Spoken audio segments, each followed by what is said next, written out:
il a 400 ans hein, en esclavage. Je le ramènerai sur cette terre que je t'ai promis. Cette terre, je le promets, je te promets, je donnerai à ta descendance. Canaan.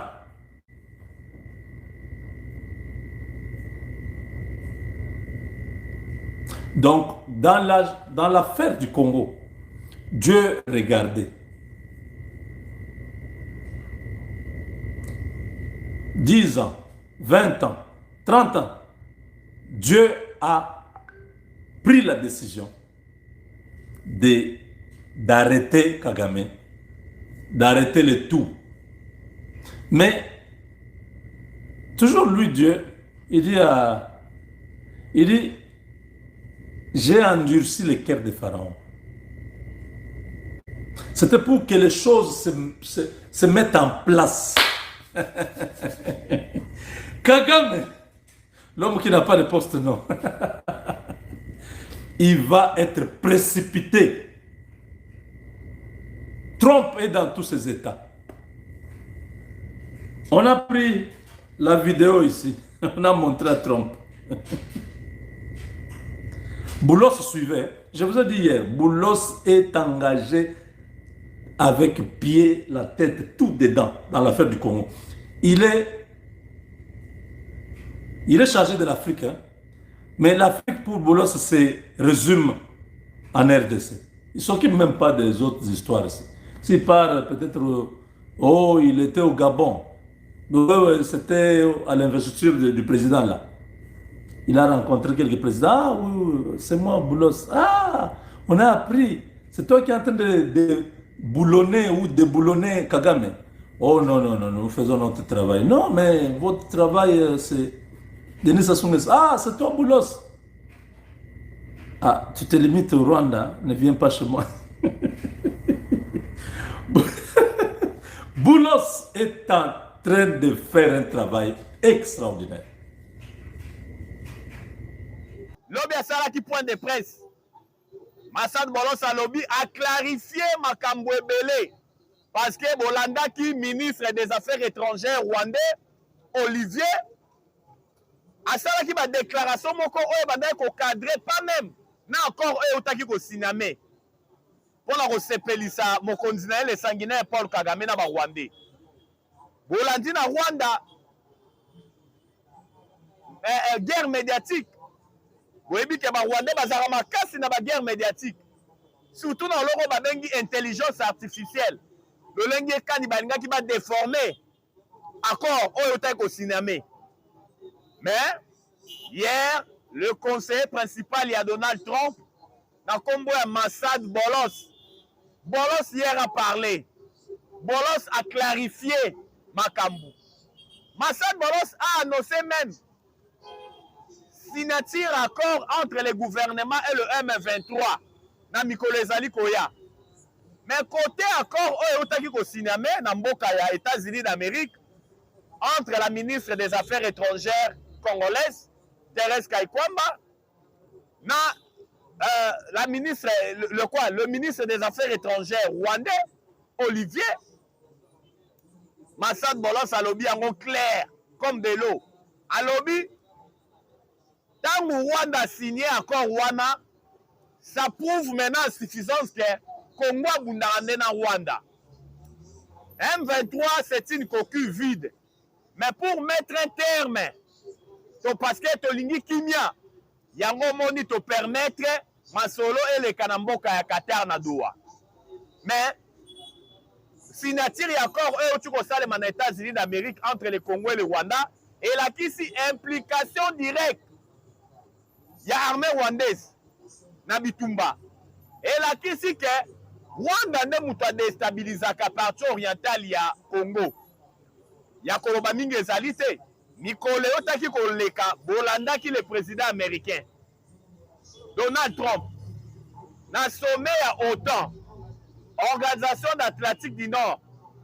Na sommet à OTAN, Bolandi Massad nani le président américain Donald Trump koloba ete ba Rwandais bazo kota na est ya Congo na ba machette, bazo kata ba Congolais, bazo papa bango, bazokata bango mitu. Le président américain Donald Trump atangaki nde Rwandais bato baokota na machette bazoboma ba Congolais. Donc, les Américains savent très bien que la guerre de l'Est Rwandais nde babomaka ba Congolais bayebi yango. Yango soki bolandi point de presse ya hier jeudi ya Massad Bolos conseiller principal ya Donald Trump pour comprendre que bitumba esili parce que Massad Bolos alobi na kolakisa implication directe ya ba Rwandais na déstabilisation ya Est ya Congo. À part ça, bomoni pe l'accord a été signé. Oyo ba américain ba bazo senga bonne foi. Il y a les deux parties signataires et accord. Mais Massad Bolos a précisé quelque chose de très important. Le parti, c'est-à-dire l'État qui violera l'accord qui venait d'être signé dans les États-Unis d'Amérique, il y aura des conséquences graves. Na moko ako violé. Tu as dit que le sanguinaire Paul Kagame, étant donné que c'est un touti, oya simbi makila mingi, milimo ya ba Kongomani oyo, bakufi mingi na Est, ils ont réclamé maintenant vengeance. Ils ont senga justice et pas ya Nzambe. Ako violé accord. Na moment wana nde boromona ba sanction des conséquences graves oyo Olandaki le président américain Yemoko alobaki yango après la signature de l'accord. Quand les deux ministres des Affaires étrangères batelemaki. Bolandaki président américain Donald Trump koloba ete batunie mutuna. Soki mboka entre les deux États moko a violé l'accord. Sanction kozala nini. Le président américain Donald Trump alobaki il y aura des conséquences graves, terribles, incalculables. Na bateau va violer l'accord. Tout ça, ça prouve à suffisance que les États-Unis ont déjà des garde-fous à préparer la riposte à violer l'accord. Vous voyez que notre pays, le Congo, nous sommes agressés. Quand on parle aujourd'hui des morts, plus de 10 millions de morts, plus de 500 000 femmes violées, plus de 110 000 hectares dévastés. Ça n'est de trop, ça doit prendre un terme. Hier, le M23 a sali point de presse. Point de presse, on est allé qui résumé na biloko 8. Biloko 8, oh le M23 zali ko senga. Alobi gouvernement alingi ko kokisa yango te. Alingi ko poser ba geste ya bonne foi te. M23 senga na gouvernement a posé ba geste à M23. Ba Congolais de père et de mère, boye bien te. L'Isolo et continuera toujours na Qatar, na ville ya Doha. Entre la délégation à gouvernement na délégation à le M23. Na l'Isolo na le M23 na koyoka point de presse basala ki lobi. Balobi bango basali ba concession ebele. Plusieurs concessions bango basali. Mais et pas ya gouvernement lingi ko respecter makambu wicho bango basengi te. Entre autres, tu es makambu wicho bango bango bazali ko senga. M23 zo senga la gouvernement a instruire na parlement parce que parlement na biso et votaki ba mesure mo drastique que ba groupe armé ba ko intégrer bango lisusu na kati ya FRDC, c'est fini. Donc tous les groupes armés non étatiques ba ko intégrer ka bango lisusu jamais na conseil ya FRDC. Yango bomoni lolenge kani M23 lobi tete. Il faut mesure wana gouvernement a instruire na assemblée nationale balongola yango parce que eko déranger signature ya accord eko siname mikolo ezali koya entre ye le M23 na gouvernement basengi na gouvernement balongola mesure wana oyo gouvernement atia oyo assemblée nationale et votaka na assemblée nationale ete ba groupe armé ba ozala sous intégré na kati ya armée na biso te. M23 sengi ba cadre na nyonso bazana ba poursuite judiciaire. Gouvernement alongola ba poursuite judiciaire wana. M23 sengi lisusu batu nyonso bakangami oyo baza na lie na ye oyo baza na ba prison nyonso ya Congo na prison centrale ya nini ya Makala partout ba bimisa bango na baboloko po masolo ekende bien signature et signame entre bango na gouvernement na mboka Qatar kuna na Doha. M23 sengi lisusu ba propos nyonso bazali ko utiliser contre ba rwandophone. Bon, wana eza ba revendication ba rwandais. Ba propos nyonso tout bazali ko utiliser sur toute l'étendue de la République contre les rwandophones. Et l'ongwa gouvernement bunda de telle enseigne que ba propos excitant la xénophobie contre les rwandophones et l'ongwa. Et l'on va marali sous-souté. Gouvernement s'impliquer et katana.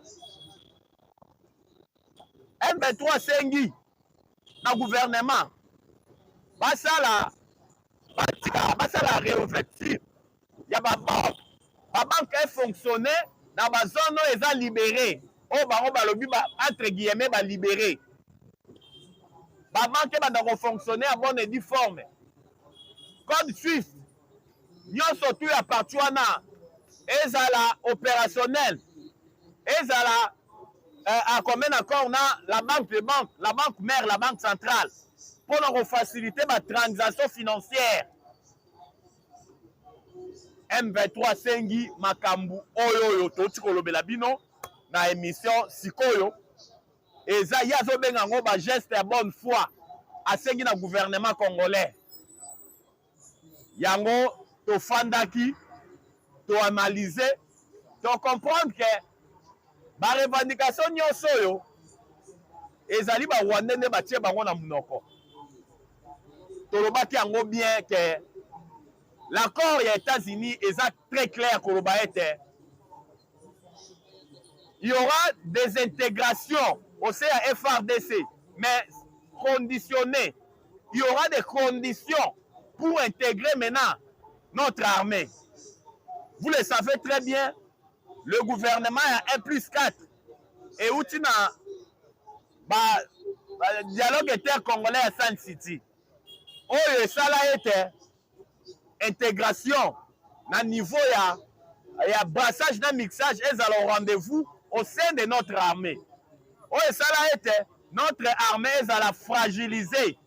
Ndenge eza fragilisée ti lelo une armée caractérisée par la traîtrise et l'infiltration. Oh, ça là est que l'armée n'a pas toujours faible. M23 zali ko senga ete nini basa ba intégré ba militaire na bango. Mais l'accord des États-Unis, les deux ministres des Affaires étrangères balobeli, il y aura intégration mais avec des conditions pour intégrer. Et pour ça les malaisis lolenge kan esalemaka na dialogue intercongolais à San City, brassage, mixage. Et pourquoi on les a révolus? Raison pour laquelle au Moni Banyangala 4 M23, lobby na point de presse basali, milelo na milelo. Alors le gouvernement a bafoué nyoso, a torpillé même l'isolo wana. M23 c'est un gouvernement. A ça la déclaration officielle que Masolo ezali koleka na Qatar, ye mutu atindi batu.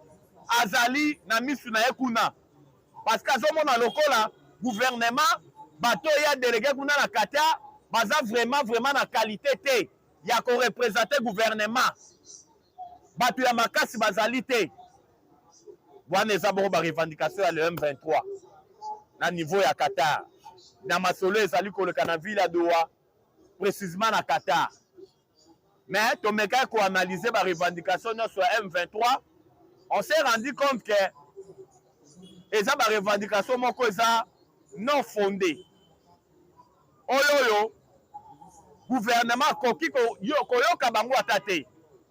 Parce que le M23 c'est une coquille vide. Ce sont des patins, bazaba pakebo, bazaba lilinga pamba. Le M23 ne valent absolument rien. Nous nous battons avec l'armée rwandaise. Les Congolais des pères et des mères. Bolandi rapport ya Monisco, rapport ya ONI. Na rapport ya ONI ezolo ba ete Rwanda a préparé annexion ya Est ya Congo. C'est-à-dire Rwanda a préparé azwa Est ya Congo et na Rwanda. Rapport Rwanda lobi ete ba militaire rwandais kobanda mois ya janvier ti mois de mai bazalaki à peu près au-delà de 6000 militaires. Mais depuis ton côté juillet oyoyo ba militaire rwandais ba réduire ba effectif na bango na 1000 à 1500. Mais na koyoka lolenge kani rapport wana ezolobela pe lisusu makambo ya Corneille Nanga. Rapport ya Nations Unies lobi ete après l'investigation ba mené que Corneille ba vision na ezalaki